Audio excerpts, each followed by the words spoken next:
வணக்கம் நண்பர்களே. இது வந்து பொரி மசாலா. இந்த வீடியோ உங்களுக்கு பிடிச்சிருந்ததுன்னா லைக் பண்ணுங்கள், ஷேர் பண்ணுங்கள்.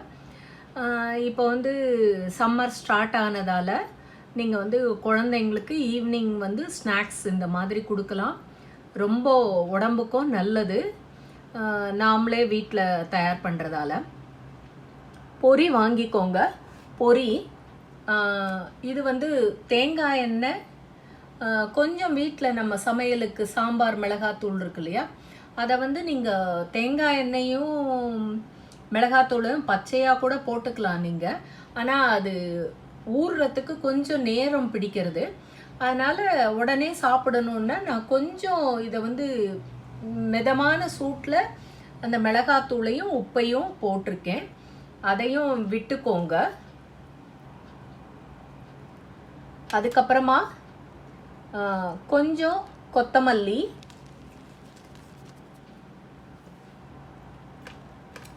அதுக்கப்புறமா அதாவது சாப்பிட்றதுக்கு முன்னாடி வெங்காயத்தை சேர்த்துக்கோங்க. வெங்காயத்தில் வந்து ஈரப்பதம் இருக்கிறதால பொரி சீக்கிரமாக நமுத்துடும்.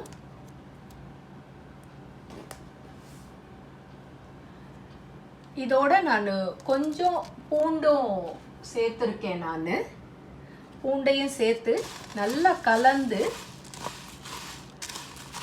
இதில் வந்து நிலக்கடலையும் நம்ம சேர்த்துக்கலாம்.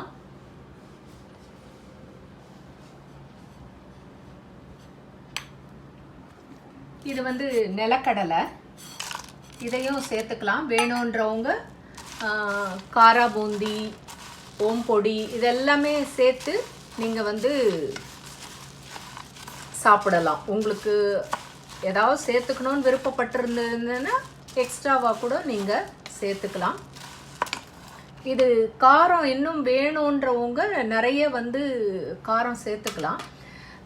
வெயில் காலமாக இருக்கிறதால நான் கொஞ்சமாக வந்து காரத்தை சேர்த்துருக்கேன். இது வந்து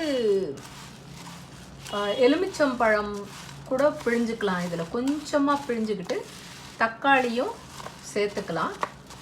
இது உங்கள் விருப்பம்தான். கொத்தமல்லி வந்து எவ்வளோக்கு எவ்வளோ சேர்க்குறீங்களோ அவ்வளோக்கு எவ்வளோ மணமாக இருக்கும். பூண்டும் பச்சை வாசனையோடு போட்டிங்கன்னா ரொம்ப நல்லாயிருக்கும் சாப்பிடும்போது. பிடிக்காதவங்க சேர்த்துக்க வேண்டாம். பூண்டு, வெங்காயம் இதெல்லாம் பச்சையாக எவ்வளோக்கு எவ்வளோ சேர்த்துக்கிறோமோ நல்லாயிருக்கும், சுவையாகவும் இருக்கும். அதுவும் சாயங்காலம் ஸ்நாக்ஸ் வந்து ரொம்ப நல்லா இருக்கும்.